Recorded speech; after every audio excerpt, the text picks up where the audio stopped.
Okay, so a recap of last time. You traveled from Phandalin to Coneybury. You fought some orcs on the way, and you took them out pretty easily. And then you dealt with the banshee. You traded a comb for an answer, and then she disappeared. After that, you made your way to Old Owl Well by the evening. So it's dark now. So ICU's not able to see too far. Now, for the problem with the Pass Without Trace spell, I will read through. It is a confusing spell, so Yeah. the thing that we got confused with is basically the first sentence. It says, "A veil of shadows and silence radiates from you." So, shadows and silence, it makes it sound like you're going invisible. But if you read the rest of the spell and also the title of the spell, it's very clear that it's not meant to hide you in plain sight. It's more like camouflage. So the title of it is Pass Without Trace, and then What's the name of it? the spell is called Pass Without Trace. It says, "A veil of shadows and silence radiates from you, masking you and your companions from detection. For the duration, each creature you choose within 30 feet of you, including you, has a +10 bonus to dexterity stealth checks and can't be tracked except by magical means. A creature that receives this bonus leaves behind no tracks or other traces of its passage." So, reading that, Right. it's the mechanics of this spell is that it's supposed to help you pass through an area quietly and camouflaged. So basically the shadowy magic shadows are basically just barely covering your body to camouflage you against whatever background that you're going past. But in order to do this spell, you cannot be like in plain sight in the middle of a field like we did last time.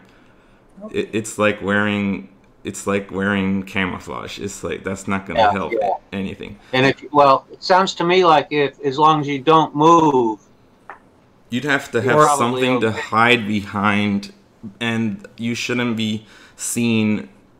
Someone shouldn't be looking at you when you cast a spell. The general consensus online is that you need to be fully hidden when you cast a spell.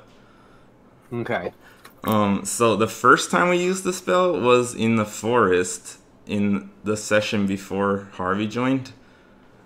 That time it actually made sense because there were trees and rocks and things for you guys to hide behind, and Patricia said she wanted to do it before she heard them running, and then she wanted to do it. So you guys had the chance to hide that time.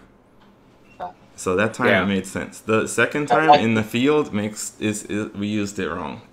you can't really use it in that situation. Yeah, like a tiger in a bunch of tall grass you can't see, but a tiger in the middle of the desert, Yeah, you're going to see. it's basically a tiger in the middle of a desert. Okay. Okay, so right now the situation is you had Vola go up to the tent. When she approached the tent, the 12 zombies came out of the broken tower. She had the time to get back to you guys, and I have a small wall going around this area, so Rokus and ICU are behind half cover, and I have Harbeck and Vola on either side of this little piece of broken wall. Okay. They could go behind it and hide also, but right now they're out. The three groups of zombies are about 30 feet away from you. How many feet can they travel in a turn? So I mentioned last time you saw one running fast a little bit quickly. So you guess they're not that fast, but you think maybe between 15 and 25 feet. Okay. I'd say let's stand there because we got some protection. Hit them with some of the range stuff and see how vulnerable they are because we don't know how strong they are yet. Yeah. So You what know, if I think at they're this still all there after we finish that, then we can take off.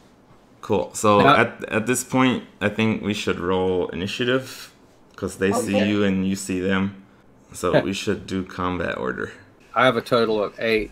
I have does. 19 plus 2 is 21. Okay, Yeah. I rolled a 9, so that would make it an 8. Oh, Vola got a 20 on the. She got 21. Oh, she's tied with ICU now. It's funny. So who's first for you? You guys, you said Roka's first. Yeah. ICU. Who do you want, Vola or you first? Maybe because I can throw my fire and she's only got a battle axe. She has to be a I plus to think use it. that makes sense. I agree with that. You'll be able to see by the light of burning zombies. Let's hope. ICU is at the top of the order. Okay, I'm going to throw the flame at the group closest to me. Okay. So we're gonna just call them Group A, B, and C. I'll say Group A is the closest. They're also like moving the fastest because Okay. they're higher in the order. So Okay. they're the ones that would probably get your attention. Okay, so roll to hit the zombie Group A. I rolled a 14 plus 5 is 19. Okay, you hit.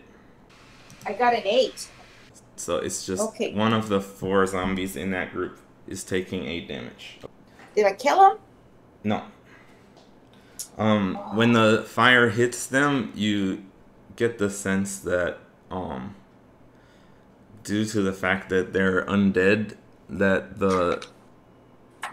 they don't feel pain and the magic that's animating their dead bodies is kind of holding them up. So unlike a normal person, you feel like they can probably take a lot more damage. Just you notice that by how it reacts to being hit. Okay, next in order is Vola. You can tell she wants to run ahead and go attack, but she stands her ground and looks over at you guys. She nods at you to get a nod of approval. Yay. Okay. Good girl. So she takes the defensive action. Next up is Zombie Group A. They have been attacked and they start shambling over towards ICU. They're able to get 20 feet in your direction. So they're still 10 feet away from you. That's all they can do. Next is Zombie Group C, which is the furthest away. So they are able to get up. They're about maybe 15 feet away from Harvick. Next is Rokus's turn. Okay, I'm going to try my Hail of Thorns on the leading group. Okay.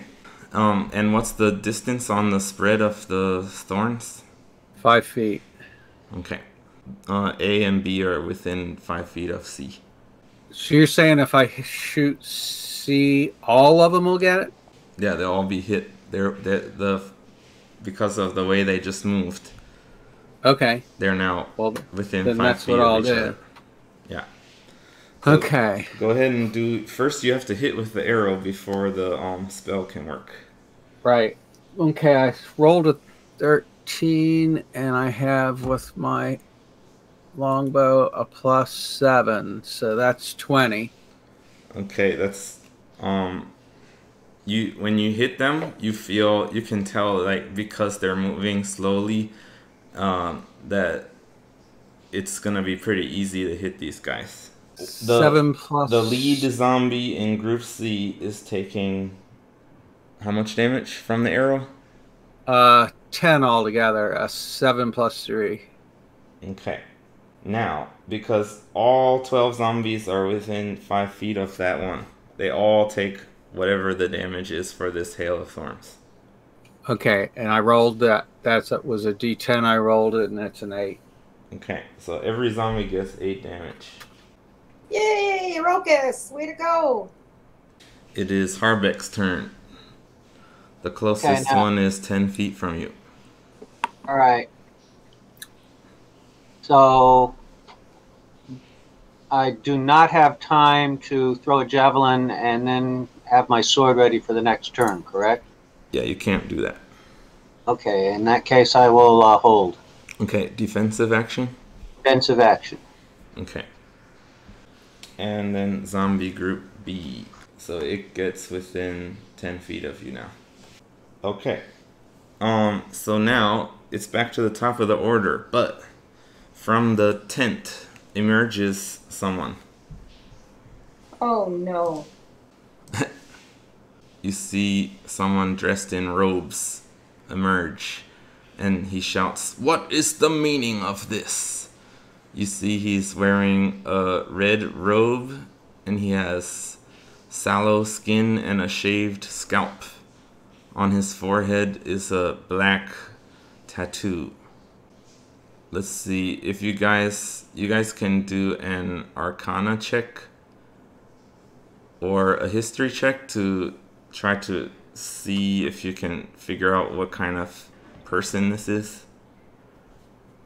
So look at What? Arcana or history. Basically, tell me, roll and add whichever one of those you're better at doing. What's Arcana? Arcana is basically just recognizing magical things. Okay. Do we all go and whoever? Yeah, anyone who wants to like try to discern this person, you either do a history or Arcana check. Okay, now that doesn't. That's not an action though. That doesn't. This is free thing I'm letting you do. I rolled a 14. Okay. Wait a 14 minute. on what, Ruckus? But I have no help on No, either just like, one are of you them. trying to do history or Arcana? Arcana.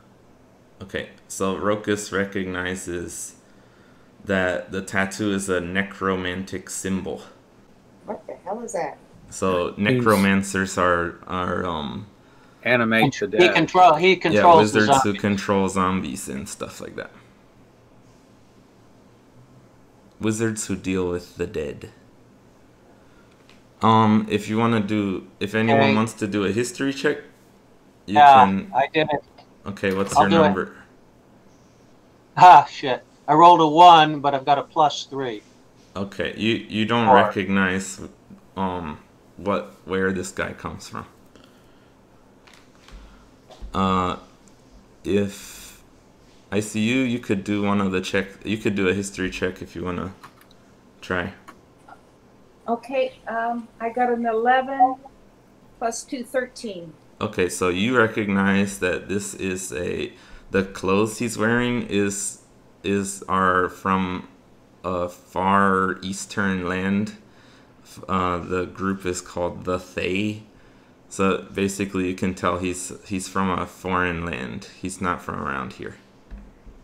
Ain't from around here. Yeah. He emerges, so he's introduced into the combat order.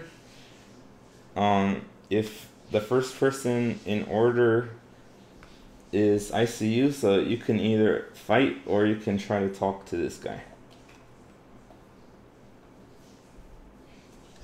Call off your zombies. We mean you no harm. All right. He puts up his hand, and the zombies halt.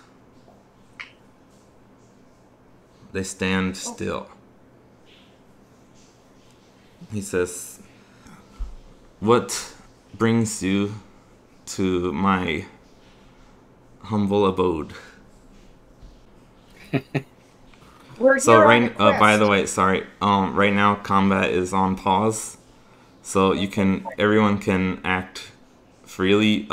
Talk freely, but if you want to move or do anything, you let me know. Okay. Yeah.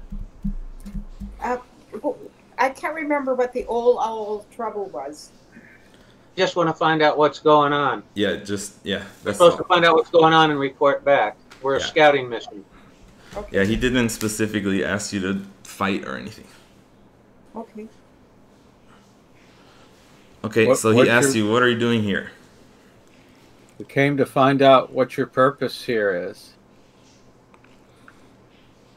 I'm investigating this area.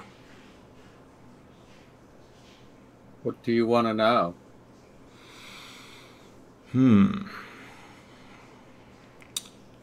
I did want to ask a question. I have heard there's a banshee in the area, but I didn't want to risk her anger. I wanted to ask her, who built this tower? Now, I've got powers of being able to discern stone and such. So what am I getting out of that? Okay, cool. So you can, standing where you are, looking at the area and the stone that's like, it's quite close to you, so you're able to look at the architecture. So, I think that gives you advantage. Let me check the specifics on stone cunning. Okay, so you double your proficiency bonus, so you add an extra 2. You are already proficient in history, so instead of +3, it's +5. So you can roll a d20 and add 5. I roll a d20. I get a 12. And I add 5, so that's 17. Okay, for 17, you're quite sure about the origin of the stonework. Let me look it up for you. You can tell that this was built thousands of years ago by a long vanished empire known as the Netheril. And you can see that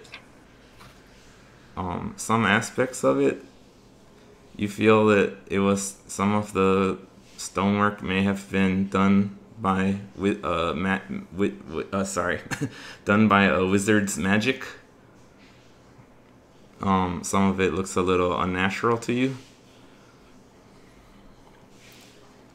but you can't discern who the specific wizard would have been. Okay, tell the necromancer. You can just say it out if you want. Oh, okay. To the necromancer then. I will trade information. If you'll tell me about you, I will tell you about what I know about the stones here. He's lying. Paladins never lie. Okay, you say so. Hi, Ian. Hi. Are you the banshee, Mary? Gone. Okay. She disappeared in a mist. Okay. Just like Drive the by. banshee. Okay, so the necromancer, he puts his hand down and all the zombies' heads kind of slump down, like looks like they're sleeping. They're even more still than they were. And he walks slightly closer. He just walks out of his tent, so he's about 30 feet away from you now. He says, "My name is Hammond Cost. I am here to investigate this tower and who built it. I have some information from my research, but I may be able to help you if you help me." Do you have anything you think the banshee would want it to trade for information? Are you aware of this banshee?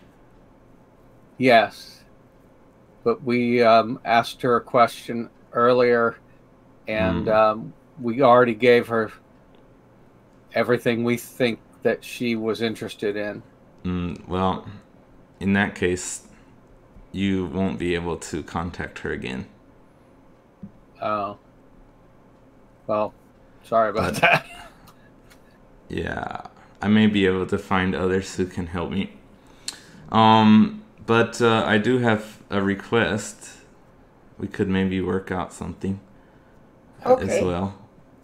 There is, now that it's dark, you may not be able to see it, but about 10 miles from here, there's a tower called Wyvern Tor. It was an abandoned keep. There's some orcs that have made camp there, and they have scouted out my tent. I'm a bit worried that they might come to attack, so I'm hoping to get rid of them. I think we might be able to help you with that. If you can tell me, Dwarf, what you gather from the stonework, and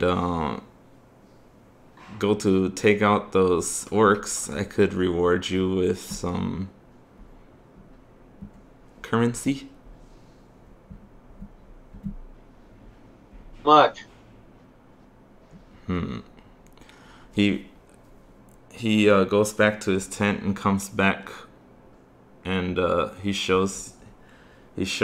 approaches you with a pearl in hand, and says, "I'll give you this for taking out the orcs, and for the stonework, I'll give you 10 gold. If you want to discern what you think the pearl is maybe valued, you can do a investigation check." Okay, let me do that. Do I do a 20? Yeah. Okay, so I roll a 6, and then I have, where's investigate? +1, so 7. 7? I rolled a 3, so I don't know what it is. Okay, so just looking at it, you can tell it's not something cheap that you're gonna get a decent amount of gold, but you're not sure. It could be anywhere from 50 to 300 gold. Okay, that sounds like a reasonable deal. Are the zombies going to go with us to fight the orcs, or are they going to stay there? My zombies stay with me, but I do have some information on how you can approach. They're not actually camped in the tower itself. They're in a cave nearby. Oh, good. I can give you some directions on how to approach. Bring me the head of their leader. I'll give you this pearl. Okay. And I get the gold now since I gave you the information. If I give you the information about the tower, if you tell right? me about this stonework. I know dwarves Okay. have a knack for that. Okay. That sounds like a fair deal to me. What does the rest of the group think? I'm good with this. I think he should send some of his zombies with us. He can't. I don't think he can control them like that far. Okay. He'd have to be there to see what they were doing. Okay. Okay. So he raises his eyebrows in anticipation. So if you want to just tell him, you don't need to like repeat what I told you. So you agree to tell him? Yeah. Okay, so Harbeck tells the necromancer the empire and that he's pretty sure that a wizard built it. He says, I basically already knew that, but fine, here's your gold. So he gives you 10 gold. He waves his hand and the zombies go back into the tower. And he says, "It's getting dark. Would you like to set up camp here? I can, my zombies can keep us protected." Yeah, I think we should have a long rest so we're at our best to fight the orcs. Yes. Have our And we can spells go back. early in the morning and sneak up on them. All right, so he goes. He says, "Well, I bid you good night," and he goes into Wait, his wait, tent. wait. Oh, yes. What do you want? Okay, wait a minute. I'm looking for it. I've got a spell that will tell me if he's evil or not. Yeah, divine sense. You can detect good and evil. Right. So I want to see. I want to. Yeah. So I want to do that Okay, when he's still in sight. so let's. We have to kind of explain good and evil in D&D. So evil doesn't necessarily mean that they're out to get you or something. It's like kind of it's kind of nebulous, to be honest. But anyway, when you do this spell, you do detect evil from him. Okay. But I just want to point out that it doesn't necessarily mean that he's lying or that you can't do business with him or something. But you do feel that he's in charge of evil magic and that he's got evil emanating from him. Okay. What's the hollow spell? It's a spell. I'm not really familiar with it, but it's not active here. I think it's some kind of curse-like thing. I could look it up, but I think it's not relevant right now. Okay. We can do that afterwards. Okay, Gotcha. Rokus is going to shuffle off to the bushes here for a second. Okay. Hey, those zombies scared you, didn't they?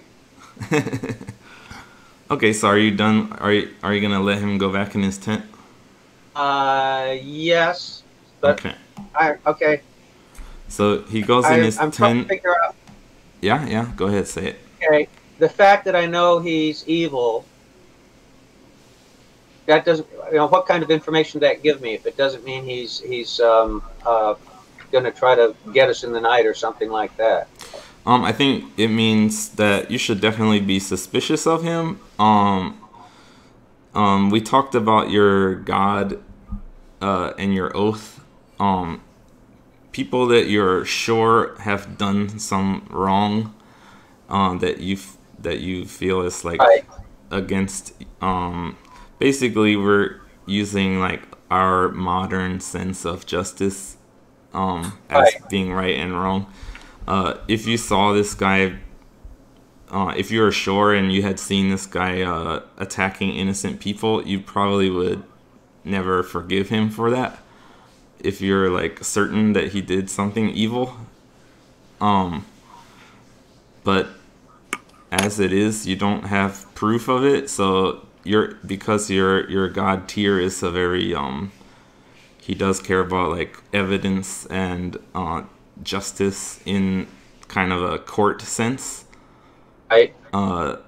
You probably wouldn't. Innocent You probably wouldn't just. Innocent until proven guilty. Yeah, you still believe in innocent till proven guilty, but because of your sense, you're sure this guy is the type of guy who probably would do something evil, but you're not aware of any specific. Also, like necromancy, although it's kind of a taboo and looked down on by certain wizards. It's not like a crime in itself to deal with raising the dead and things. Okay. Actually, the spell that clerics use to resurrect party members who've died is under the necromancy thing. So, Richie dies, I can turn him into a zombie? even good gods use necromancy. Okay. If Richie dies, we can turn him into a zombie. Yeah, you can actually. I've seen other D&D groups do that. Okay. All right, so we're just waiting for So- Rishi to come back. We can just establish. He's setting a trap. We can He's setting a trap. Somebody will step in. I think you're right.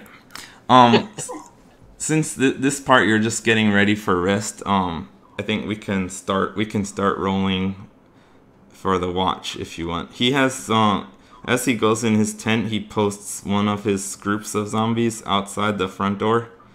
The other two stay in the tower. So you have this big courtyard that you guys can set up your sleeping spots in. So Rokus will do his watch for the whole night, but we'll have ICU. You can do your first watch if you want to do the same as last time. Sure. Okay, so roll for perception. I rolled a 19. Okay. Hey. Okay, we're doing the night watch now. 19 Okay. plus 3 for perception. Okay, so on her first watch, ICU is very perceptive, and she doesn't see anything.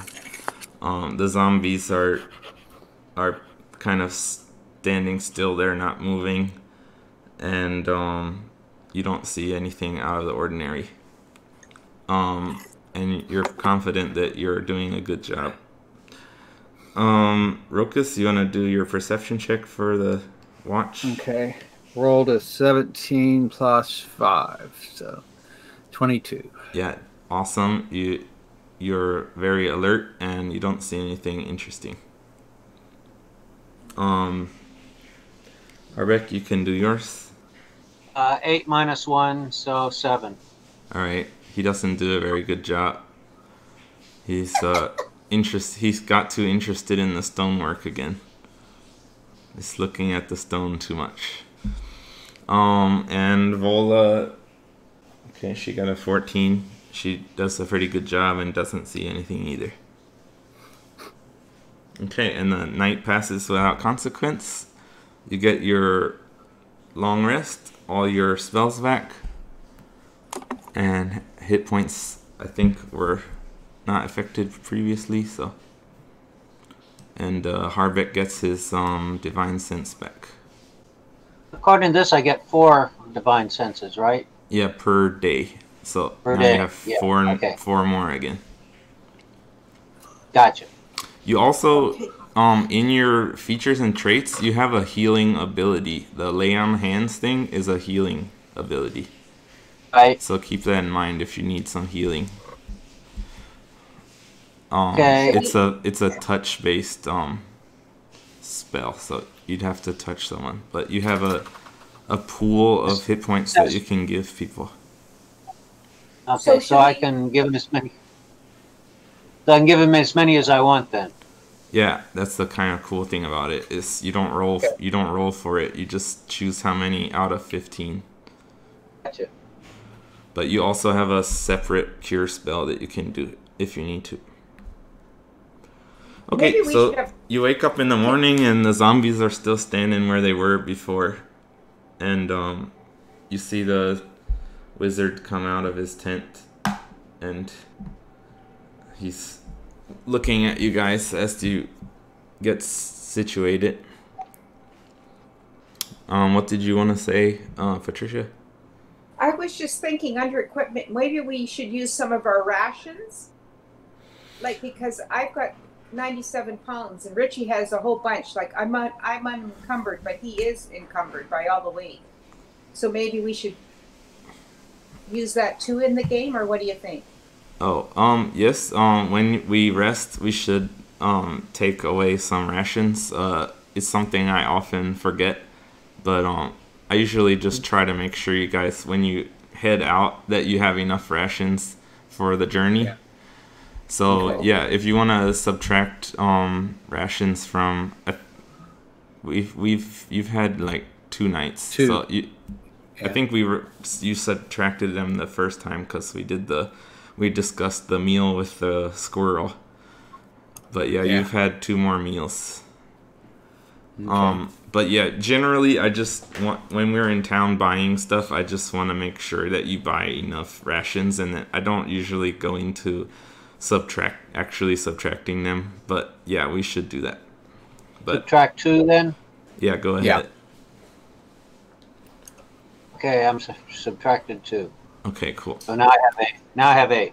Cool. For some reason, I have 9. Okay. Okay, so you have your breakfast and everything's fine.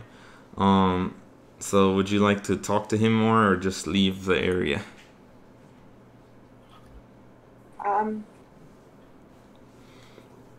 So you're sure there's only 10 orcs at the cave? Oh, the number of orcs? I'm not sure. He didn't mention to you the number before. He says, I can give you some more detailed explanation of how to get to the cave if you'd like. That Yeah. would be helpful. All right. So he has like a small desk that he brings out, and he's got a piece of parchment and like a piece of charcoal. And so he sketches out a little map. So you can see that as you approach the tower, that you're gonna like go around the hill kind of to hold on.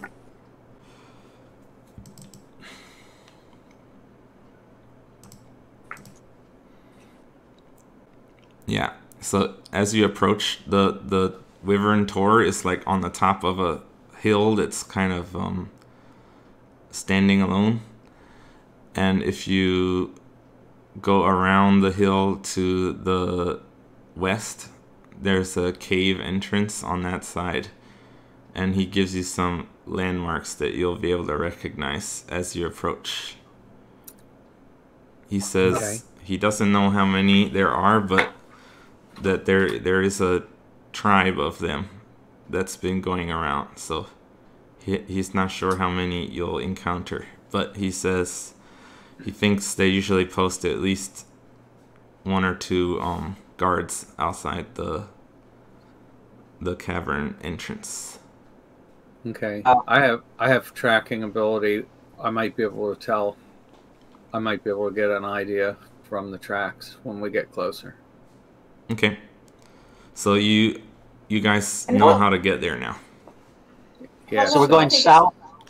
Yeah. Yeah, pretty much straight south. And actually, now that it's morning, looking in that direction, that tower is large enough that you can actually see it from here. All right. Let's go check it out. That's not Ice Spire Peak, though. No, it's not on your map. Okay. The map right now is useless. Well, sort of. Yeah, well, your characters don't have an actual map of the area, so yeah. You just generally know where things are. Okay.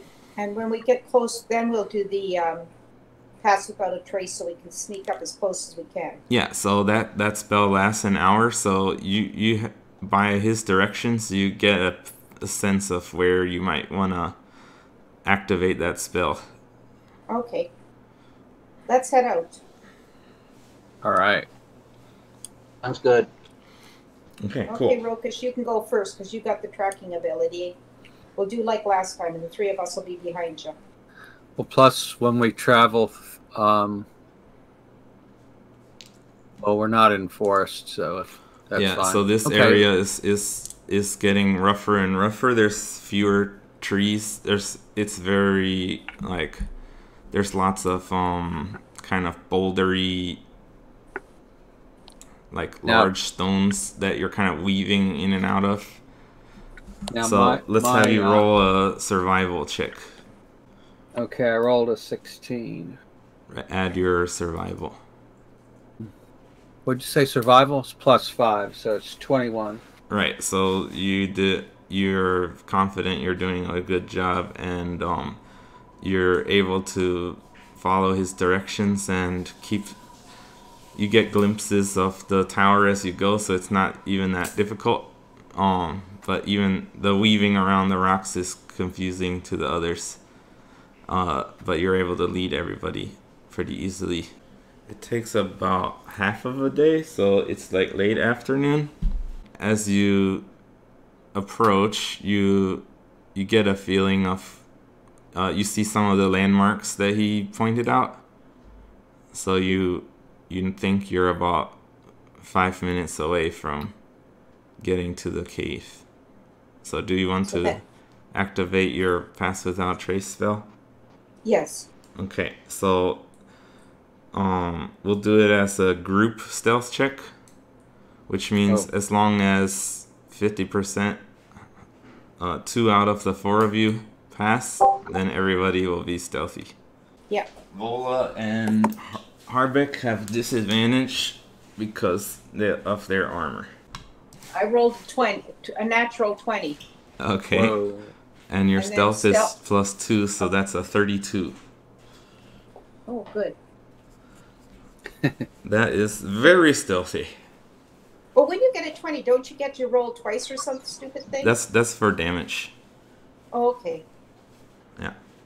How about Rokus?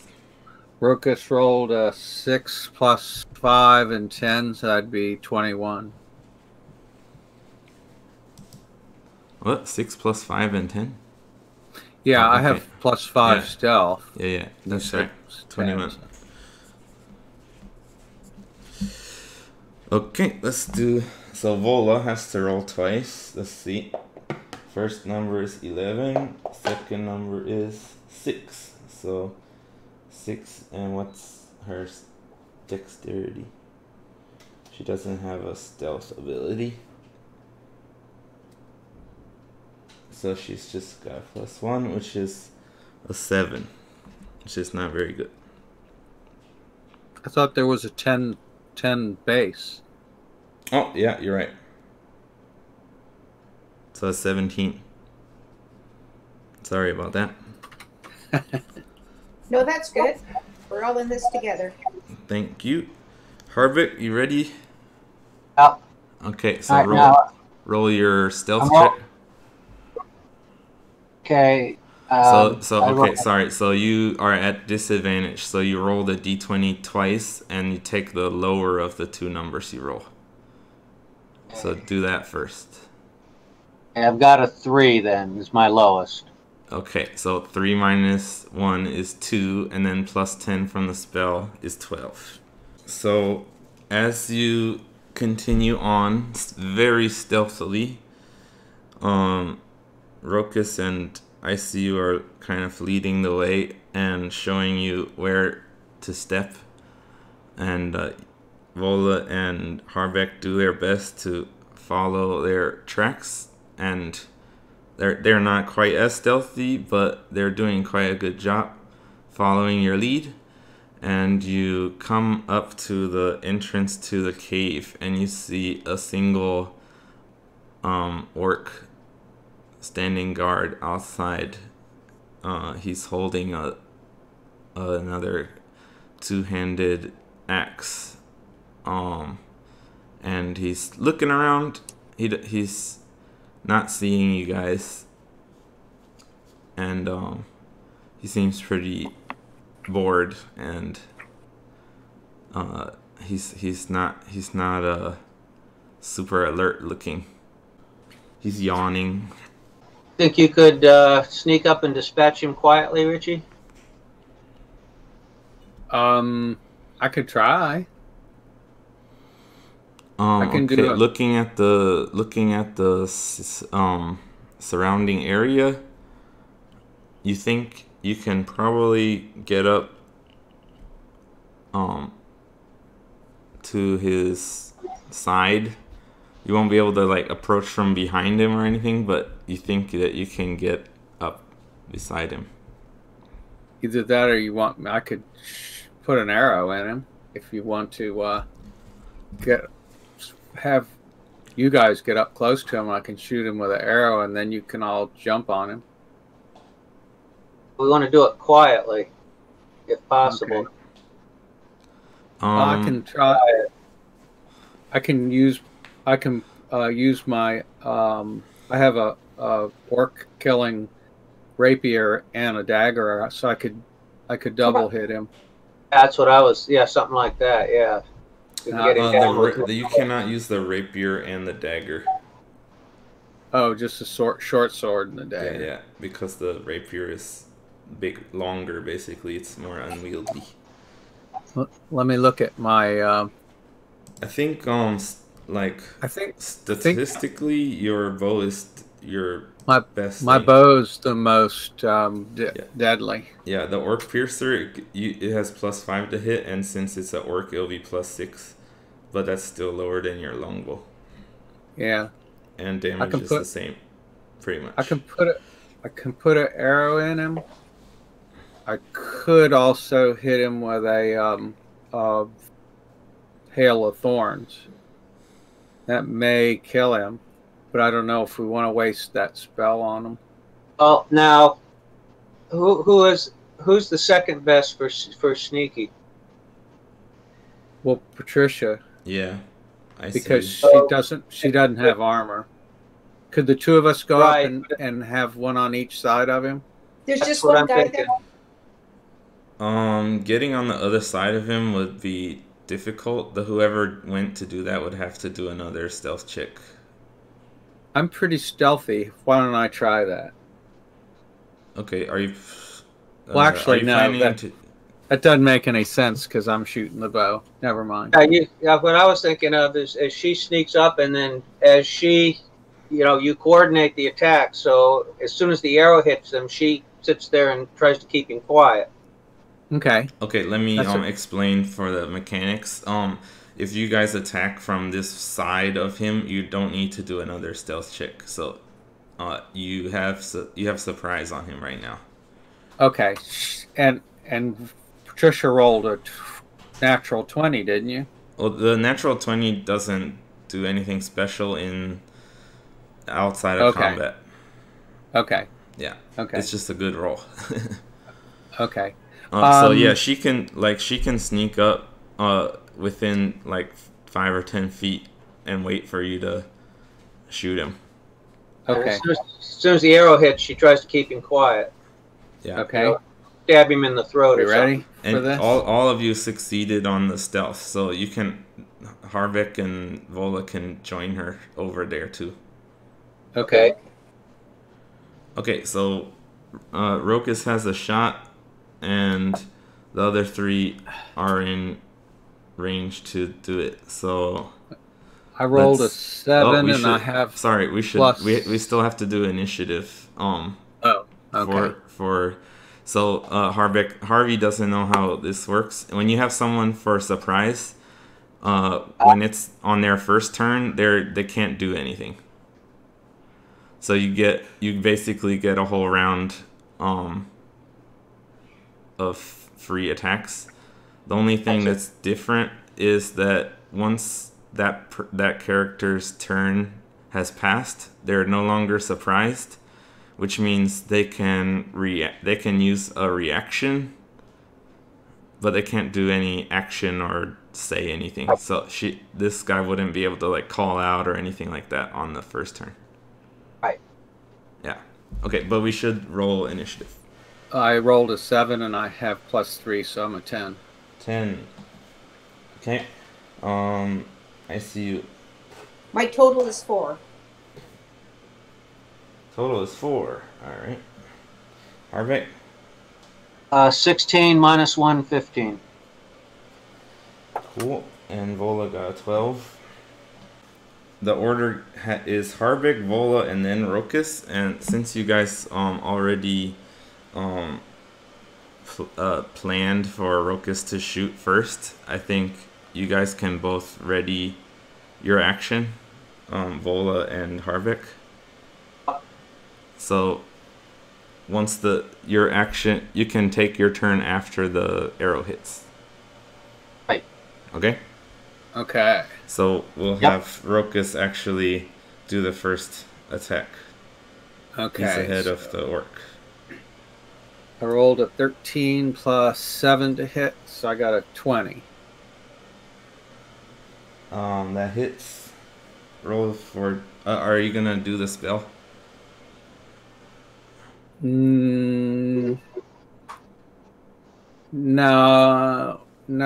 How does 'Cause they're all gonna- Can you move Hunter's Mark onto other people? No. It's just on the person that I do it to. Hunter's Mark. Let me look at it. Oh no! Actually, so Hunter's Mark, it's concentration, so you can only do one of those at a time. So you wouldn't be able to do Yeah. Hail of Thorns. But it lasts for an hour, and it says at the end of it, it says you can use a bonus action on a subsequent turn to mark a new creature.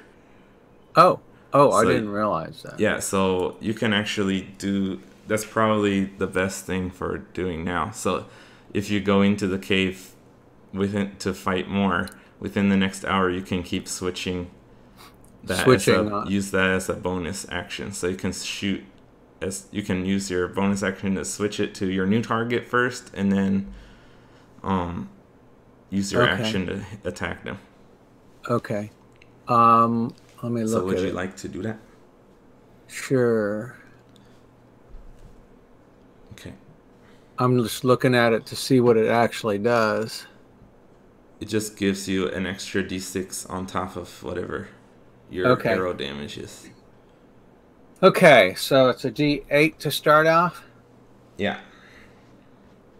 Yes, an 8. And then roll a 8 d6 plus- for your Hunter Smart. What's 8 plus 3? So that's 11.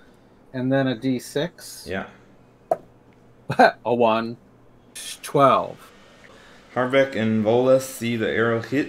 It hits him in the neck, and blood is like spraying out of his neck, but he's still standing up, and his eyes are bugging out in surprise, but he hasn't made any sound. So Harbeck, your reaction is triggered, so you can approach and attack. Okay, now what do I use? Which dice do I use? The 8? No, the No. 12, Is the the- 20. So the first thing when you're attacking, you do the d20 to see if you hit, and then the damage die. Okay, so 9, and then I look to see what the modifier is. I rolled a 9. Yeah, so on your action section for your Talon Blade, you got +7 to hit. Okay, so it's 9 plus 7 is 16. So you hit. Now you roll your damage. The Talon Blade is 1d8 plus 5 damage. Okay, what's the 1d10 plus 5? What's the That's difference? two-handed. Oh, that's two-handed, okay. Okay, well, in that case, if I'm sneaking up on him, I would use my two-handed. Okay, that's fine. I don't want the shield in my way when I'm trying to sneak up on someone. Yeah, that makes sense. It's better if you have said that ahead of time, but I'll allow it. I didn't know what it meant. Well, I did tell you last time, actually, but it's okay. Oh, you're talking to a moron here. Come on. Well, that's why I said I was going to allow it. That's Harvey's class. We're supposed to be gentle with the dungeon master. He's not supposed to be gentle with us. Okay, so I roll a 10 then, correct? Or I roll a 10 yeah, if you're doing two-handed, it's 1d10 plus 5. Okay, so I have a 7 plus 5 is 12. All right, so this guy had only 3 hit points left. So a 12 damage, you basically cut him in half. It took his head off, yeah. Okay, you Split took him down the you middle. took his head off. It like flips up in the air and lands back on his neck, and then falls off again. He falls down, and since you guys rolled so well with stealth, ICU runs forward and catches the body and lets it down quietly. Oh, yeah. Vola catches the head. And you drag... Vola starts motioning that you should drag the body behind the rocks. Okay. She goes and sticks the head back there. Was he wearing a cape or anything that sort of, if we were to wear it? No, he has big hide armor that wouldn't fit anybody. Okay. And he's a orc, so it's you wouldn't look similar to him anyway. Okay, because they're fairly big, aren't they? Yeah, they're kind of big and wide. Okay. This guy's about the same height as Vola, who's about 6 feet tall. Okay. Nothing in his pockets. No, he doesn't really have pockets. Okay, or nothing on him in terms of. Yeah, nothing things. interesting.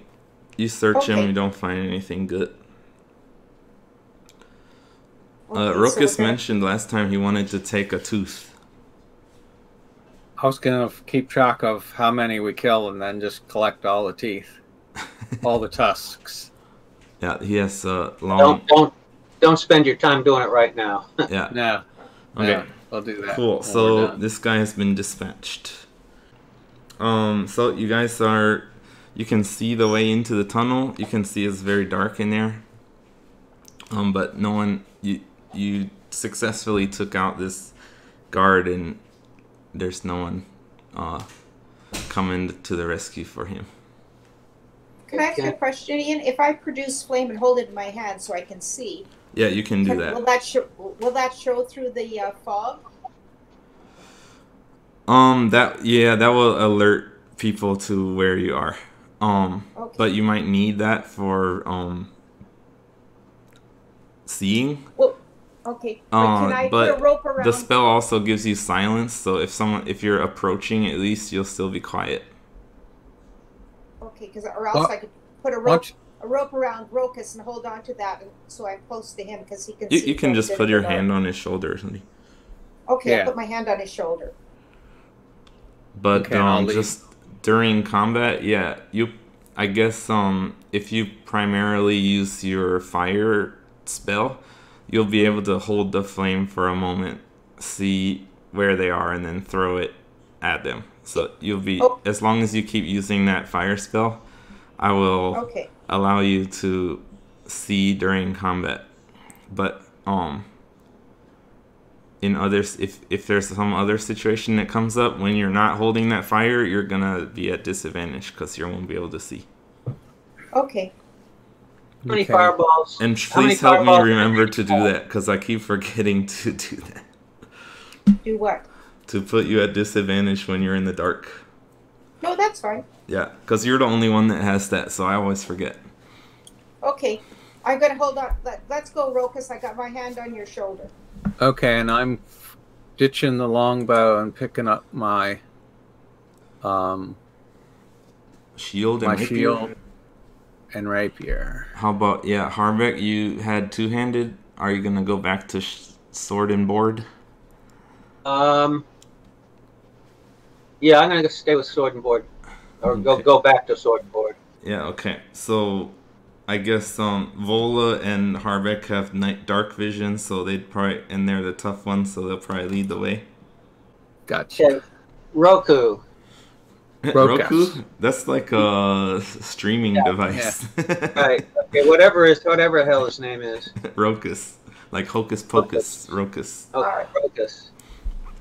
Okay, Rokus, do you think you have the ability to sneak in there and just look and see how many are there and where they are, and then come back and tell us?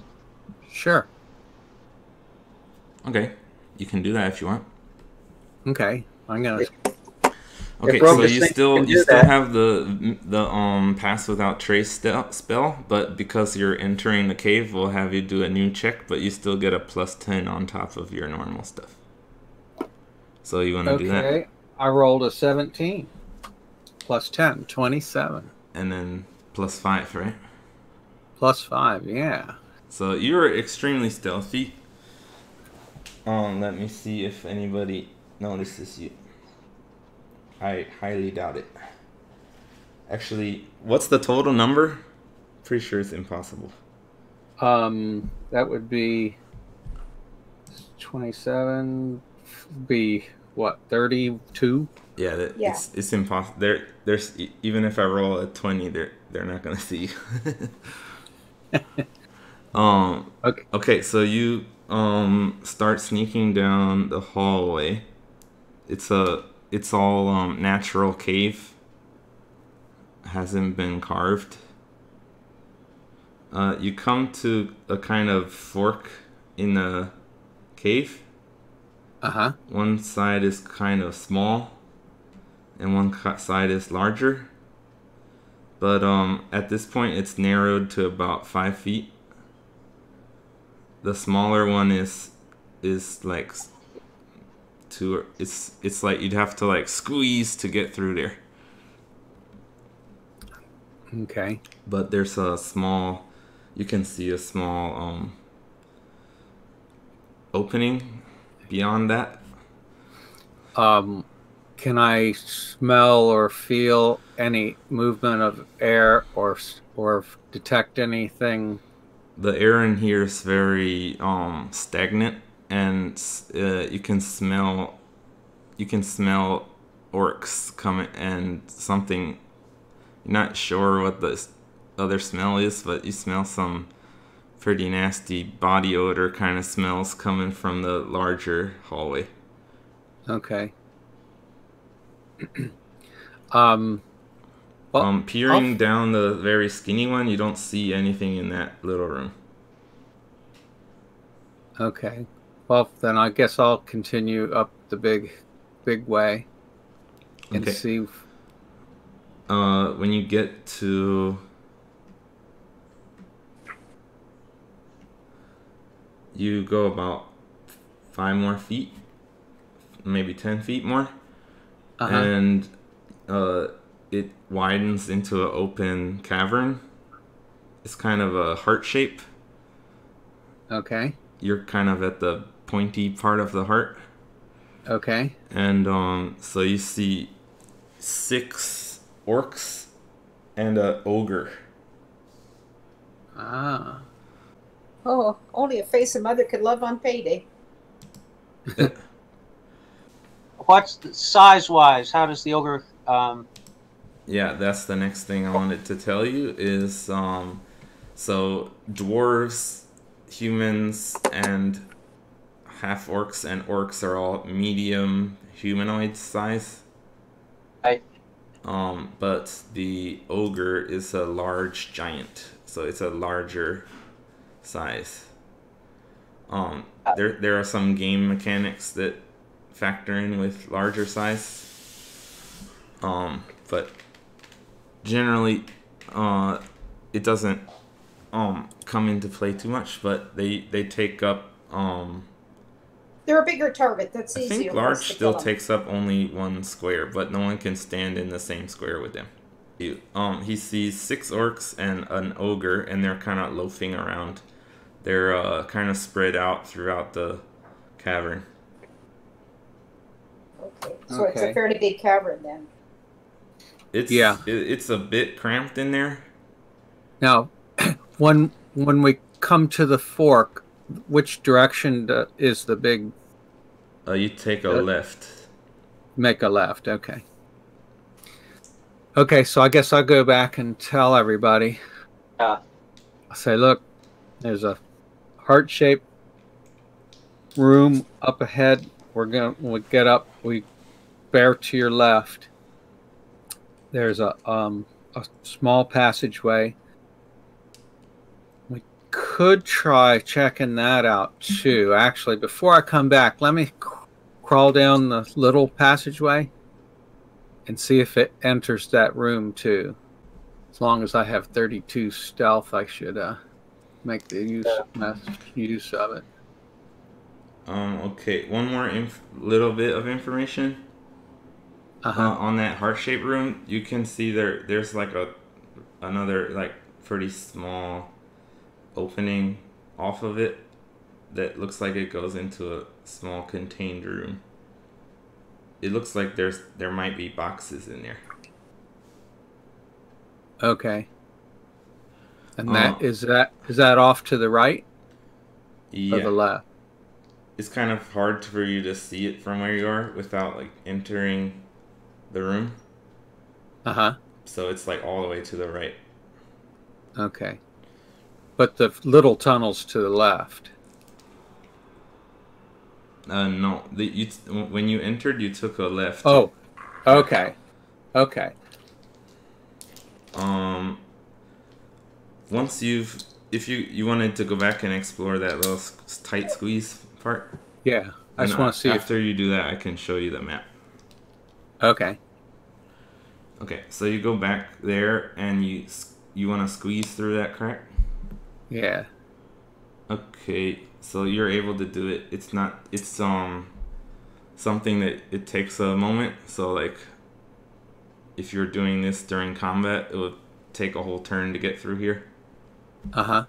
But you're able to squeeze in through, and then you find a pretty much empty little room, and then you see there's actually another even smaller crack that you can see into the big room from here.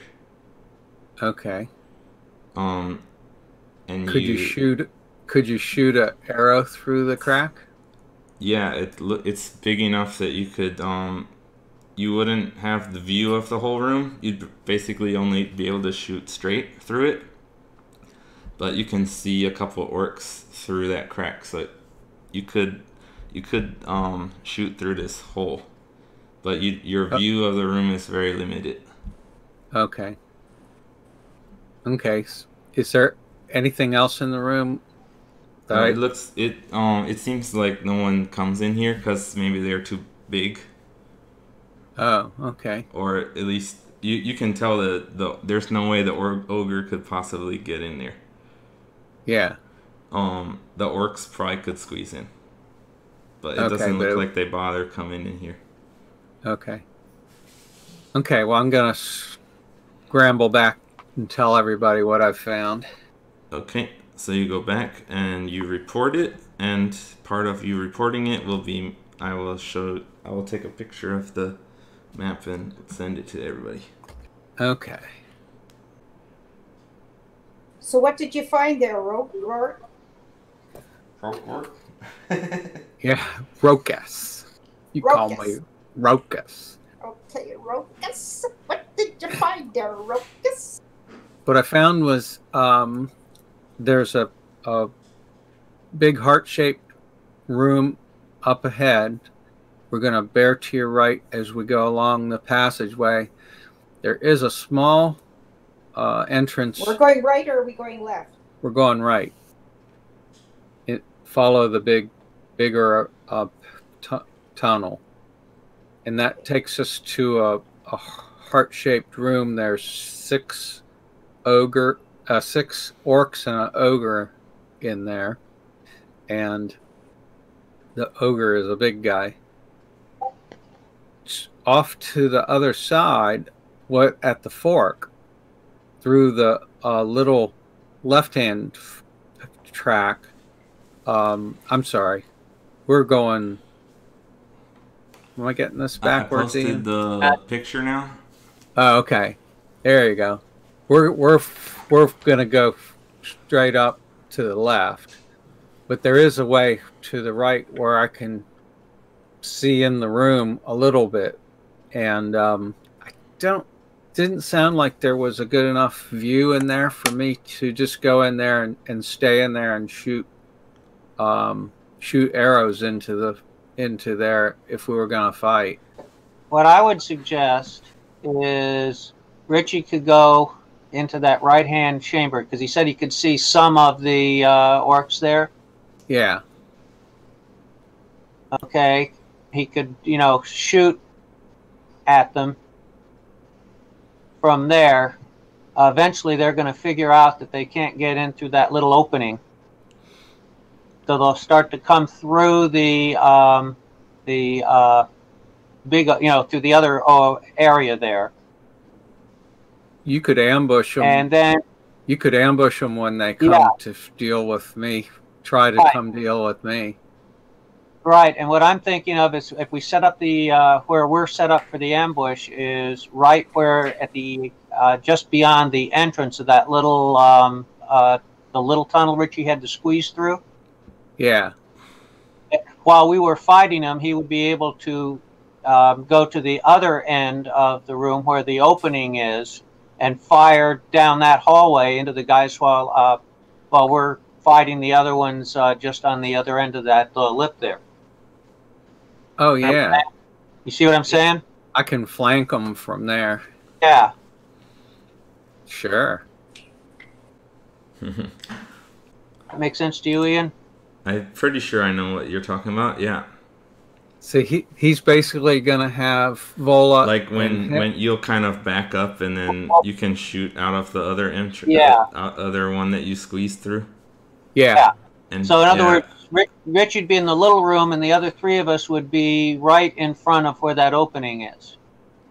Yeah. Actually, you sounds can good to place the me. magnets there. Well, actually, if you're just in front of that opening, then they would have to be in my line of sight to fight you guys. Exactly.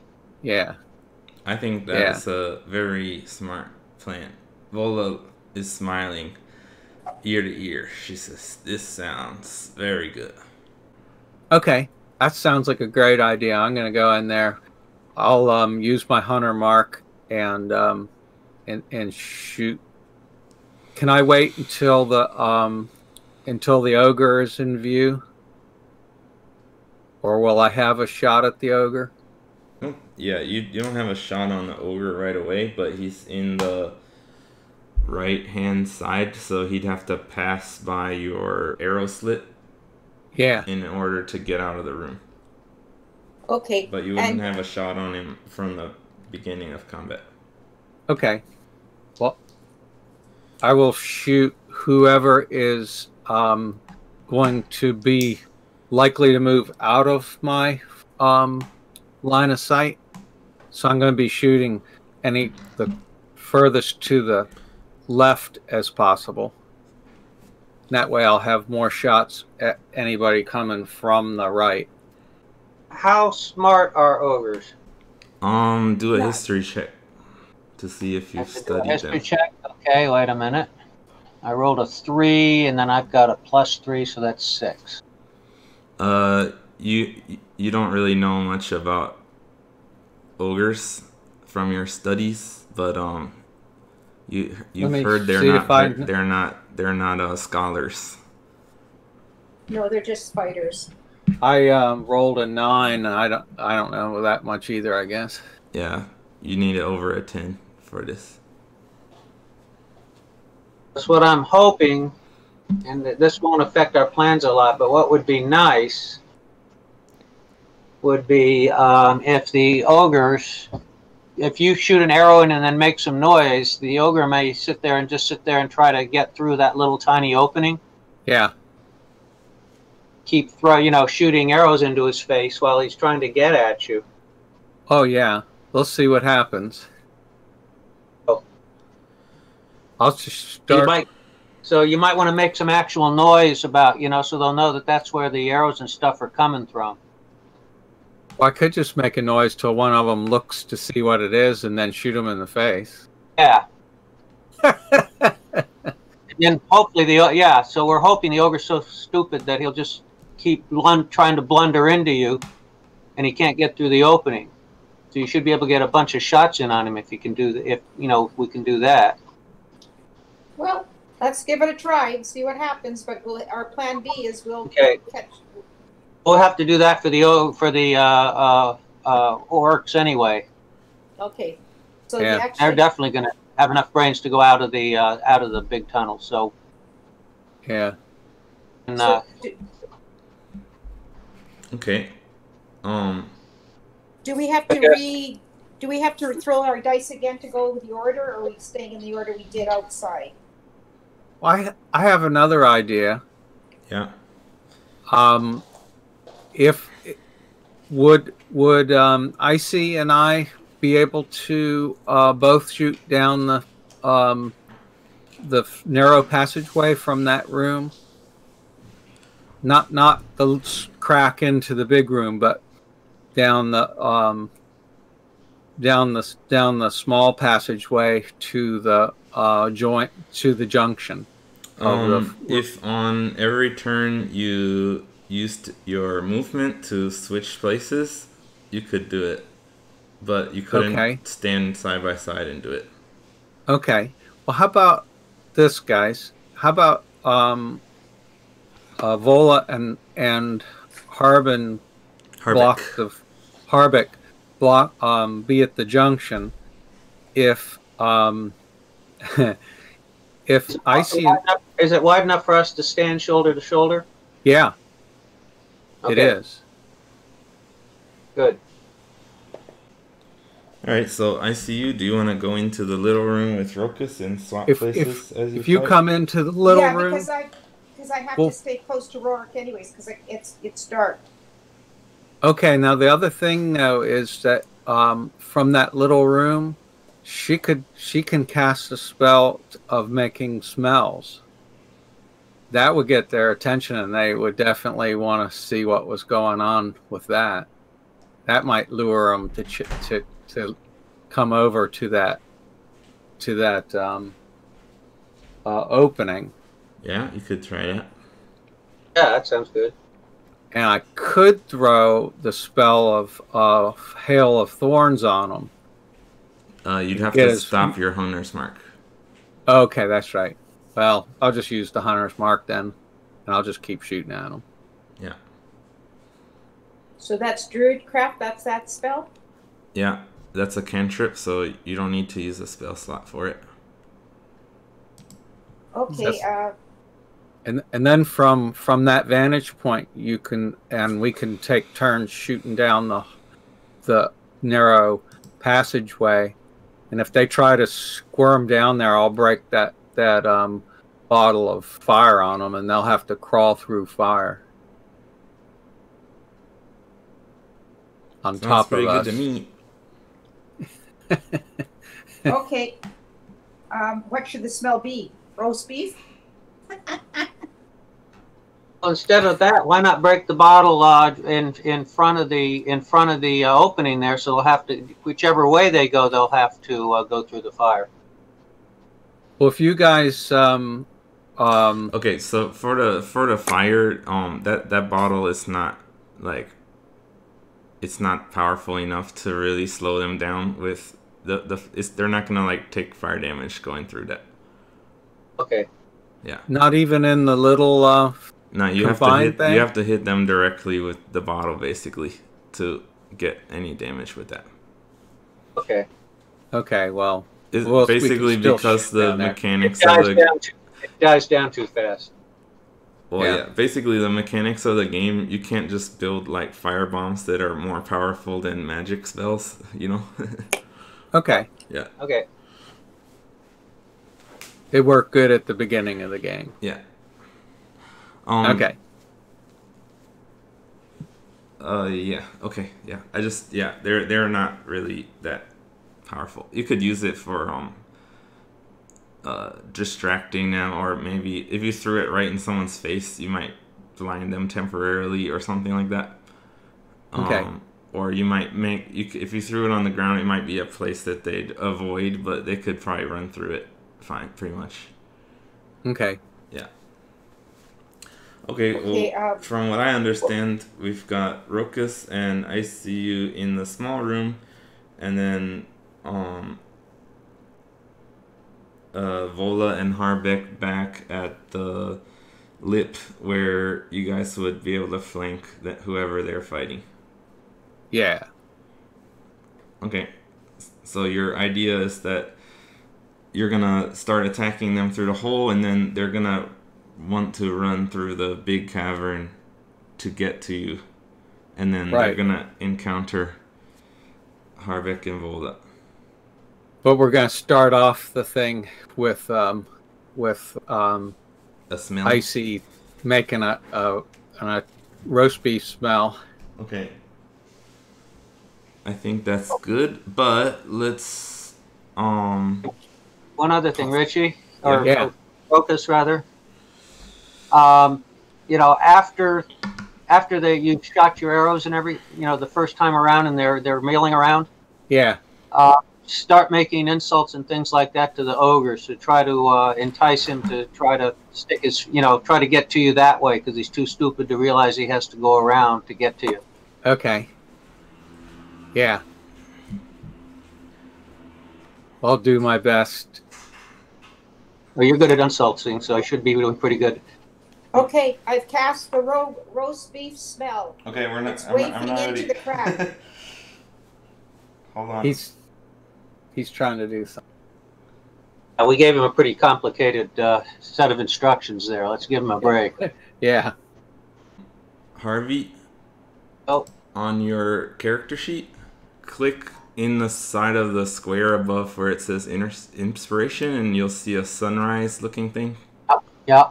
So I'm giving you a point of inspiration because of your strategy you came up with was really cool. Okay. So what a point of inspiration does is if you roll something crappy, you can re-roll one. You can use your point of inspiration to re-roll. Okay, and that's just one. Just one time. One point is one roll. Yeah. So after you do that, Okay. your inspiration's gone. Thank you, sir. So it's just a way for me to reward you for doing clever things. Do I get a biscuit too? That's your biscuit. That's your virtual biscuit. So, we ready to have them smell roast beef? So you're standing in because of your stealth roll earlier. You guys all are able to get into position without any problem. You're at the positions now that I showed in the map. Okay, here. So Are we still in Pass Without a Trace, or have we used that up? You still in it, but once you start fighting, it's gonna be irrelevant. Okay. But you got into your positions because of that spell.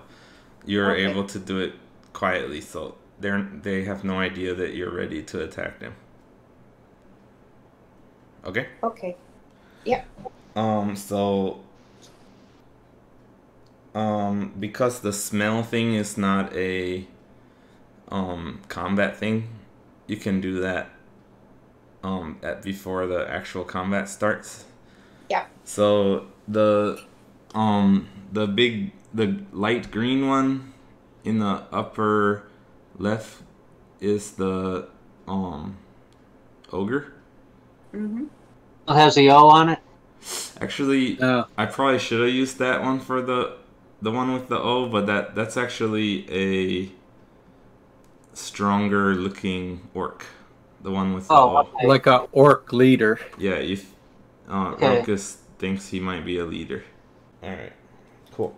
Okay, so when you do the smell, the leader orc is gonna come over to the crack. He smells it first. So he goes over to the crack and he's sniffing around over there, and then Rokus can see him. Do you want to start combat? Yep.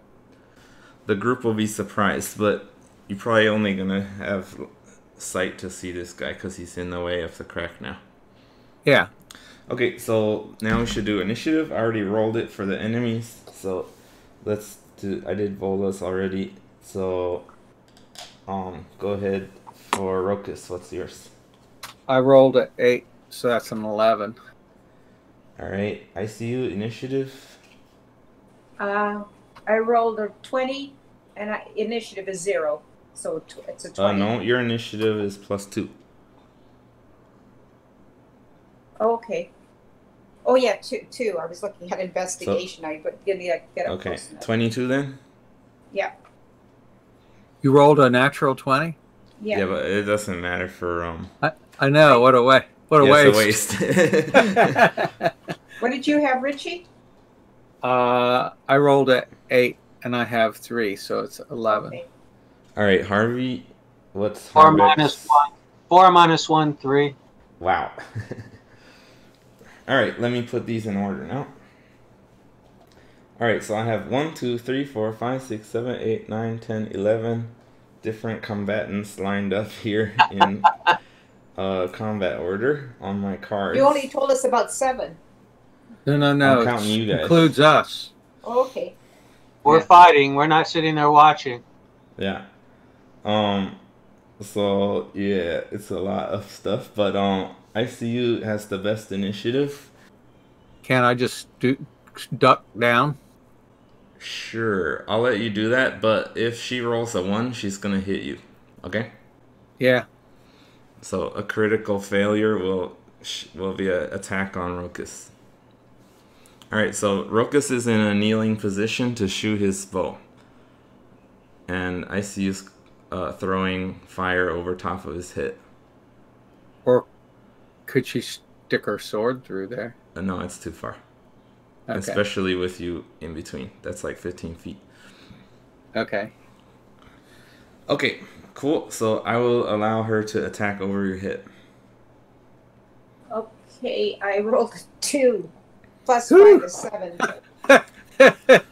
You miss, but you don't hit Richie. You don't hit Rokus. That's a good thing. Yeah. Yeah. Okay. It is the Crack-Tooth Orc's turn. He's surprised. He doesn't do anything. It's the Ogre's turn. He's surprised. He doesn't do anything. Orc's turn. Doesn't do anything. Orc's turn. Doesn't do anything. Rokus's turn. Okay. I rolled a 15 plus 7. 22. That hits. So that's 11. Okay. 11 damage on the leader. It is another Orc's turn. He's surprised. Can I also, within that turn, can Probably I... not. Okay, fine. You used your bonus action for... Oh, no. Kneeling down. No. You have a bonus action. What did you want to do? I just wanted to get out of Icy's way a little bit so that she'd be able to exchange shots. Yeah. You can swap. You can start swapping places on your turn now if you want to do that. Yeah. Okay, so you go behind her so she can get in position next time. Yeah. Okay, cool. And that means she doesn't have to worry about hitting you. Right. Okay. Cool. Orc's turn passes. Vola's turn. She's readying an action, which is if someone comes to within striking distance, she's gonna hit them. Orc turn, nothing. Orc turn, nothing. Harvick's turn. Prepare defense. Okay, cool. Back to the top of the order. It's ICU's turn. She gets in position to shoot through the crack. Okay, I guess I'll do the flame. Yeah, go ahead. Roll to hit. 14 plus 5 is 19. You hit. 6. It's the Orc's turn. He's gonna run 30 feet movement. He runs. This is the bottommost one. So he's running. He's about 10 feet away from Vola and Harbeck, so he sees you guys. The hallway there's only wide enough for two of them to stand side by side. Next is the Ogre's turn. He has 40 feet movement because he's so big. He runs towards the crack. He considers going that way because you guys are fighting, but because the boss is in the way, he keeps going towards the exit. And then he gets over there. He's standing behind the orc who just went. Next is two more orcs' turns.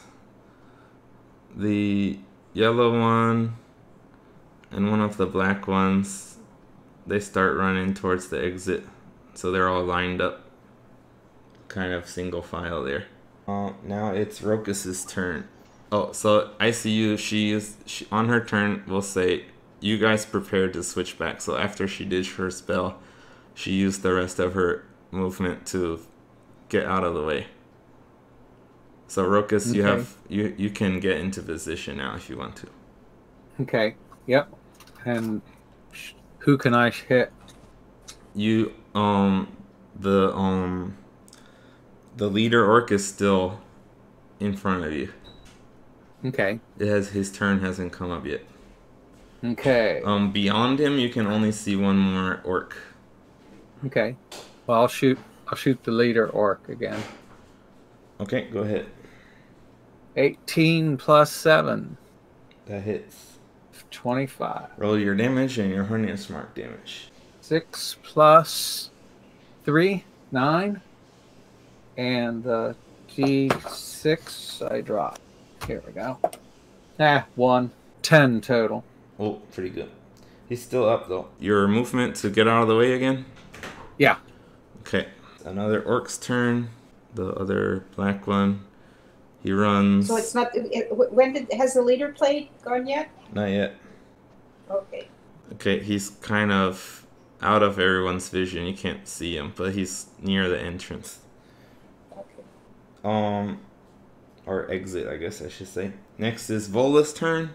She keeps her action ready to attack as soon as someone gets in range, and she nudges Harbeck and says, "Brace yourself."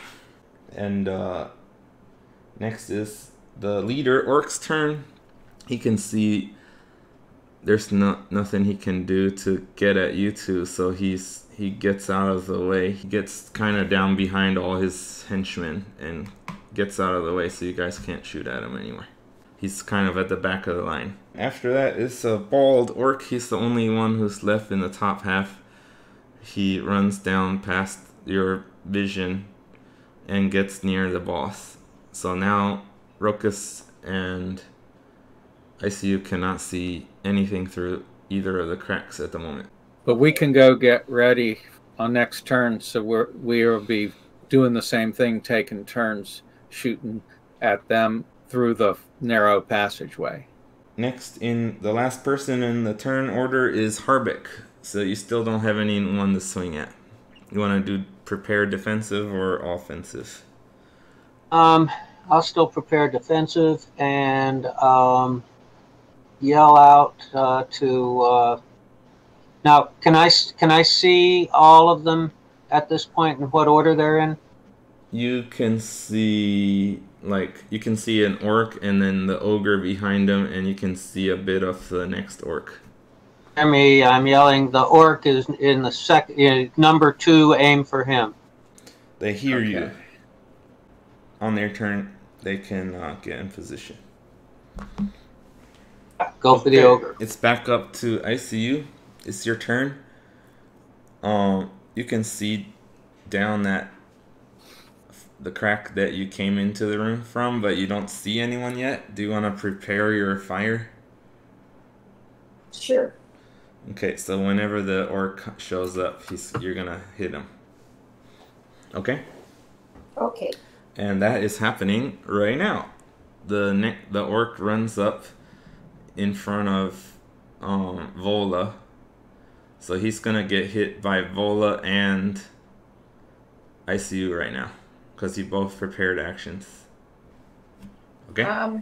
So ICU, I guess technically Vola prepared her action first. So Okay. I'll do hers first. She has multi-attack, so she gets to swing twice. 8 plus 4, 12. That misses. 16 plus 4 is a 20, and that hits. 2 plus 2. 4 damage. I'm assuming when I say I'm on defensive, that also means it's easier for me to protect Volga next to me, because I've got that. I can try to deflect things off with my shield. That's your. Actually, yeah. Technically, the prepared offensive thing uses your reaction. So by going defensive, you're able to use protection. And technically, I don't think you can do that if you prepare an action that uses your reaction. Yeah. So actually, defensive actually was good. Okay, great. I didn't think of all that, but now that you mention it, it works out with the mechanics. Okay, it's the ogre's turn. He runs up. So there's one orc between the ogre. Yeah, the ogre's kind of he's kind of waiting behind the orc now. He can see there's no way for him to get through, so he backs up so that another orc will be able to go through. Ogres are smarter than I thought they were. Shit. Yeah. He's that smart? Apparently. Well, we'll see. What he did. How smart he is. We'll see how smart he is as we go for it. Another orc. Okay, the next orc comes up. He's getting in front of. Oh, sorry. We didn't do ICU's attack, did we? Nope. Okay, sorry. You should have shouted at me. Okay, so go ahead and do your attack on that. Shoot, damn it! 20. 20 to hit. Boy. The die was 20. Okay, so you get double damage. So roll your you hit do your damage. So that's okay. Your D8 is whatever you roll is times 2. Yeah, 4. So that's an 8. Cool. He's still alive. And I did Vola's. Okay, so actually he should I kind of messed up earlier. His turn is still active. The ogre didn't move yet, okay? So he still has he got hit twice and now he's gonna swing for Vola. 17 plus 5. 22. That hits Vola. Even with Harvey's blocking? Oh yeah, sorry. Oh, well, the second roll was a 3 instead of a 17. So he misses Vola. Oh, good. Because of Harvick. He sticks his shield out and bumps his hand as he swings, and he's not able to hit her. Good job. Good. And good job remembering your abilities. Now it's the ogre's turn. He moves up. He can't get through, so he moves back slightly. And then the next orc runs up to Harvick, and he's gonna swing at you with disadvantage because of your defensive action. Ooh, nat 20 and a 9. 9 plus 5. Whew. 14. So Harvick, he has 14 to hit, so you need to look at your armor class. Oh, yes, 18. Okay, so he had 14 to hit. Yours is 18. That means he misses you. Okay, the next orc, they kind of line up behind the ogre. It's Rokus's turn. Okay, I has moved out of the way. You can see an orc. Yeah. Unfortunately, I only got 9. 9 total? Yeah. You missed. I rolled a frickin' 2. You missed. Yeah, I missed. Alright, it's the next orc's turn. He can't do anything, just moves up. Vola's turn. She's gonna swing at the one in front of her. Oh, that's a bad roll. 4 plus 5. Yeah, that's a miss. Second attack, a 1. She misses. She almost hits Harvick, but she doesn't. Next is the leader orc. He's hanging out in the back of the group. And then another one, he's in the back. And now it's Harvick's turn. You have a guy right in front of you that you can hit. Okay, I roll a 5, and then I add 7 to that. Is that right? I think you have plus 7 on yours. Yeah. 12. 12 total? Yep. That's a miss. We're doing really good. Okay, Harvick's done. Goes back to ICU. So Richie's got out of the way. You can try to throw some fire. Rokus got out of the way. Rokus got out of the way, yes. I rolled a 3 plus 5 is 8. You missed. We're all missing shit. You missed. You get out of the way for Rokus on his turn. Next is the orc who's been hurt a bit. This guy's swinging for Vola with disadvantage. 18 and 3. So he misses. Thanks to Harvick. Good work. Okay, it's the ogre's turn. He moves back up, so he's like right behind the 2 orcs. And he's foaming at the mouth. Next orc is there. He's in front of Harvick. He's gonna swing at Harvick. 11 plus 5, 16. So your armor class is 18, right? Yeah. Okay, so he misses you. Next orc can't do anything. Rokus's turn. Oh, crap. I rolled a 5. 7. So I missed again. What's the number total? 12. Yeah, you missed. Next orc can't do anything. Vola's turn. 5. That's a miss. 4. That's a miss. Alright. Orc leader's turn. He's in the back. Orc doesn't do anything. Harvick's turn. Oh, fuck. I rolled a 2. Jesus Christ. 2 plus 7. You missed. I got a whole 9. All right, you missed. It's back to ICU. She gets in position. I rolled a 6. Plus 5 is 11. I miss. All right, it's the orc's turn again. He's Harbeck's protecting Vola again, so he's got disadvantage. 16 and 17. 16 plus 5 hits. Harbeck couldn't help her this time. All right, what's this damage? 0. Ooh, this is a big. The great axe is a two-handed weapon. It's a D12.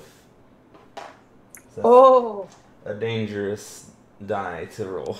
Oh, rolled a 1. 1 plus 3 though, so 4. 4 damage on Vola. Lucky.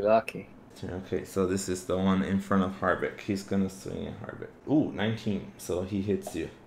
Damage D12. 6 damage on Harbeck. I'm at 25. That's right. That's his turn. Next orc, he's stuck in the back. It's Rokus's turn. I missed. God damn it. Okay, the next orc, he can't do anything. It's Vola's turn. A 2. That's a miss. Oh, multi-attack, so she gets 2 tries. 12 plus 4, 16. That hits. Nice. Vola. 1 plus 2, 3. That's not very good. Oh, but this guy only had 3 hit points left, so that orc is dead. The first orc who showed up is dead now.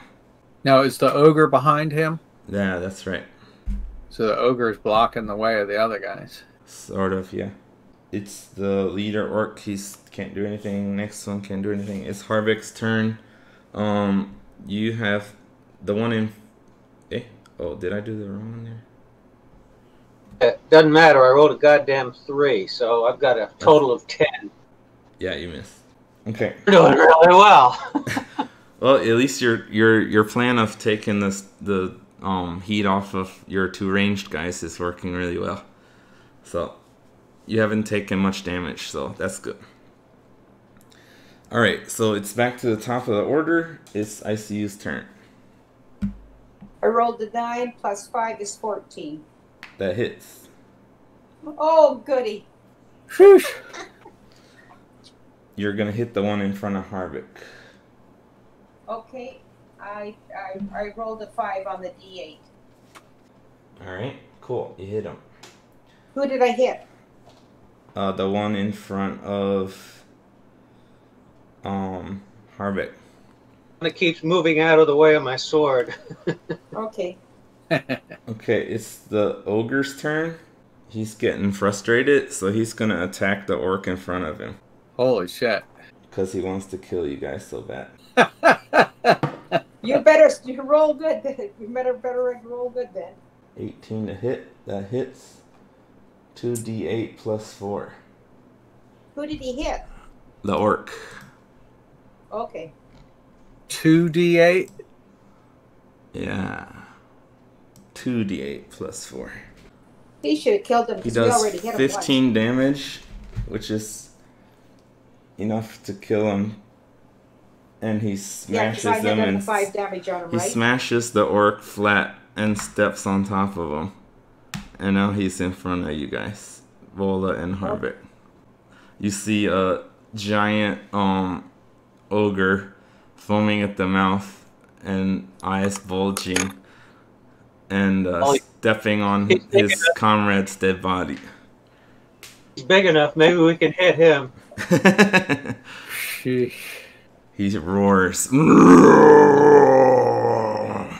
Okay, that's his turn though. He smashed that guy. Man, he's got bad breath. He should brush his teeth. The next orc is not excited to go anywhere near the ogre, so he's staying where he is. And so goes for the next orc, and now it's Rokus's turn. Okay. Finally, 17 plus 7, 24.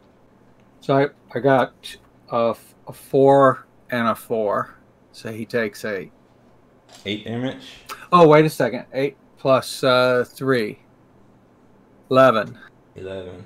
Because the first one was a D8 is 4 plus 3.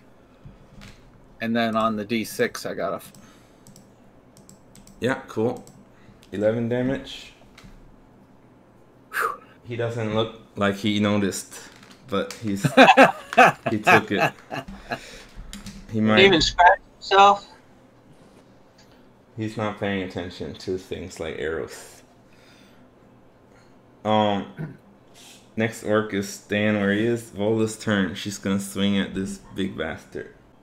9 plus 4 is 13. That hits the ogre. And one more. She gets 2 attacks. 6 plus 4, 10 misses. 10 misses. So she got 1 attack in. It's a D8 plus 2. She got an 8. 10 damage. Alright.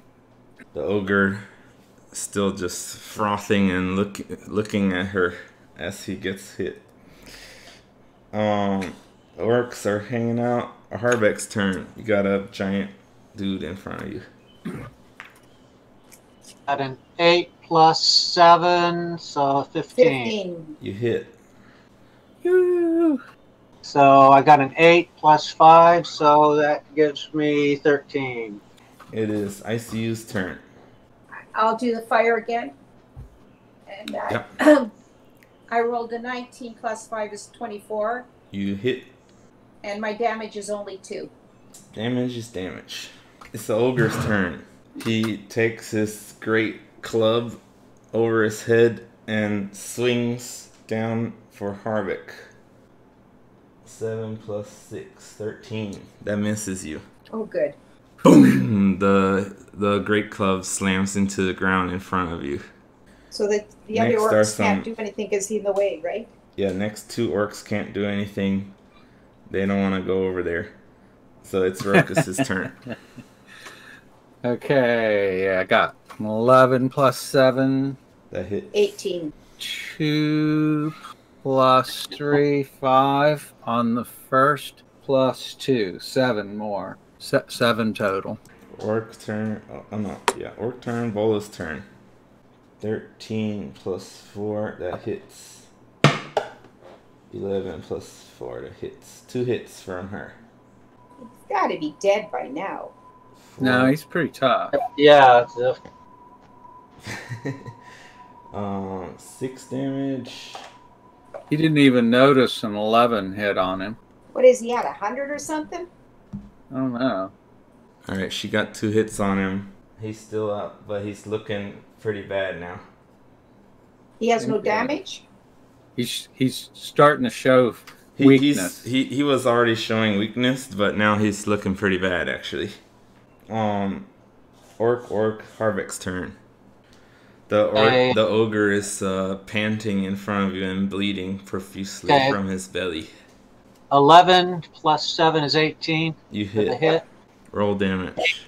D8 is 4 plus 5 is 9.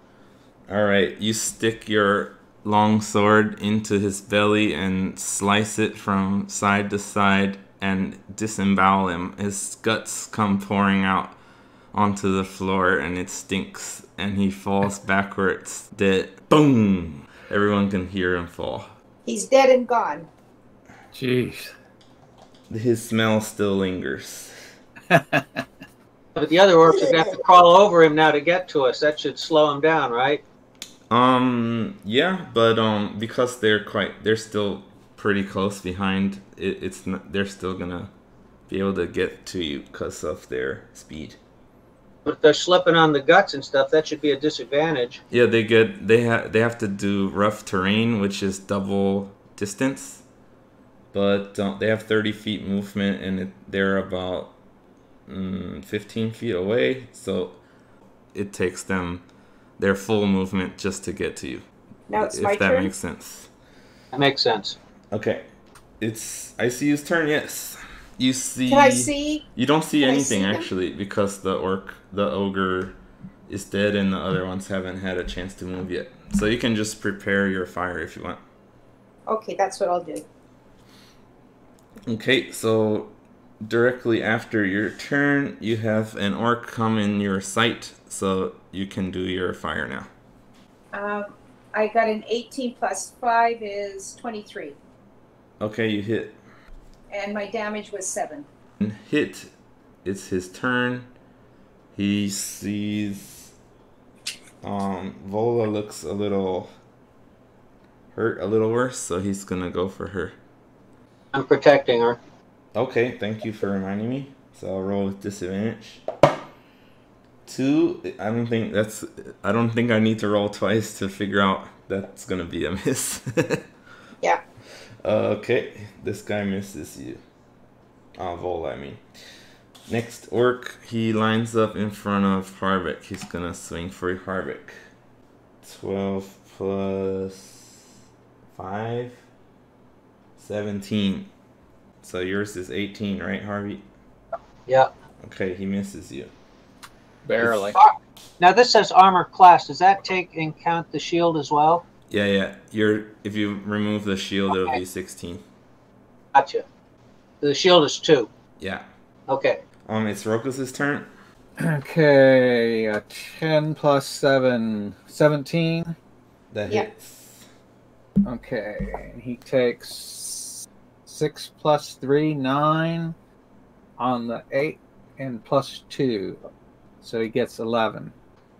But now this other guy's been hit. Yeah, so now both of them are Yeah. damaged. Next orc, they're coming down the tunnel. It's Vola's turn now. Vola, she gets her 2 attacks. 14 plus 4, 18, that hits. Nat 20. All right. Yeah. The first attack actually kills the one in front of her, so her second attack is gonna go for the guy in front of Harbeck. So she takes one down, and then she swings for the other one. Both of them have been damaged. Yeah. She does 8. She does rolled a 4 times 2 is 8 plus her modifier is 10. This guy only had 4 hit points, so she swatted them both down. splatters him. She kills 2 in one turn. Way to go, girl! Yeah. Okay. This is true. There are only 2 orcs left. They have nowhere to run, so they have to fight you guys to get out. So the leader runs up over these corpses. Orcs never ask for quarter. Well, these aren't. Because of all the bodies, I think this guy is actually slowed down enough that he can't get up right to you. He's hurt pretty bad. Yeah. He's about 10 feet away from Vola. And now the bald orc, which is the last other one alive, he has enough speed to get in front of Harvick. 17 plus 5. 20 something. So he hits you. That's a hit. 22. And that's a 1d12 plus 3. Ouch. 12. Ow! 15. But he's got a high enough armor class. It doesn't. No. The first roll was 20 over 18 was 22. Oh, that's right. Okay. So the damage is 12 plus 3, 15. It is 15. So you're That's a hell down of a to 10. I'm down to 10. Shit. All right, but now it's your turn. You can heal yourself. You can heal yourself. Let me see if I think your spell. Let's check if it's an action or not. I have lay on hands. Can I use that? He's going to touch himself. Lay hands on yourself. Your cure wounds spell is an action, and I believe lay on hands is also an action. Yes, as an action, you can touch a creature. So, if you do that, you can't fight. You can't swing your sword in the same turn. So, you can choose to do which one you want. You can give yourself 15 hit points back with lay on hands if you wanted. Give yourself. I'll give myself the 15 points. Okay, Yeah. so you use your whole lay on hands pool. Yeah. To get yourself back up to 25 again. Right. Okay, cool. So now it's ICU's turn. You see one orc in front of Harvick. Okay, I rolled a 17 with my fire. Yeah, that hits. What's your My damage? damage. 7. And now it's Rokus's turn. Was that on the leader? No, the leader's not in your view yet. Okay, so it's another one. Okay, I rolled a 12 plus 7 to hit. So Yeah, what, you hit. 19? 19. You hit. And I hit him with 4 plus 3. 7. I'm transferring, obviously, my hunter's mark to him. Okay, thank you. 7 and 1, so 8 total. All right. 8 is enough to kill this guy. He had 8 hit points left. So the arrow goes in the side of his head. He falls down. Next is Vola's turn. She can see this guy's almost dead, so she's gonna move up enough to hit him. So she moves up 5 feet, and she's gonna swing for him. Oh, 19 and 17. They both hit. Whew. Okay. So we just have the leader and one other orc left, right? So I think without it's just even the rolling, leader. her just plus on her weapon is enough to kill this guy. Okay. So we have the bald-headed orc. No, you have and nothing. he's left. You dead. have nothing. You have won. You have victory. We just have Everyone's the dead. leaders. I just put an arrow in the side of the bald guy's head. Okay. So the leader's dead now too? Yep. Yep. Okay. So in front of you, you see many corpses, and you smell victory and a lot of stinky orcs and ogre. Okay, so it's a 12, 11, so probably... Yeah, we should stop playing for today. But let's have a little clap for our victory here. Yay! Hey, Nice job. I was a bit worried about this combat because the amount of orcs you had to deal with and that ogre. But you guys used such a good defensive strategy that you pretty much mopped the floor with them. If they had rolled a little bit better, they could have maybe taken one of you guys out. we were pretty spastic at the beginning there. Yeah, you We're in had the middle. You had a series In of the middle. misses, yeah. But Jeez. so did they. Yeah, the ogre Yeah. got his best hit on the orc.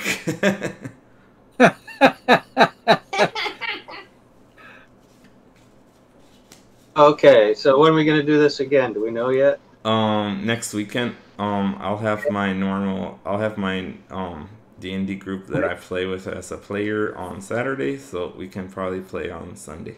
Okay, cool. I'll Thanks, talk to Zira. you guys next time. Okay, bye. All right, Bye. bye-bye. Bye-bye-bye.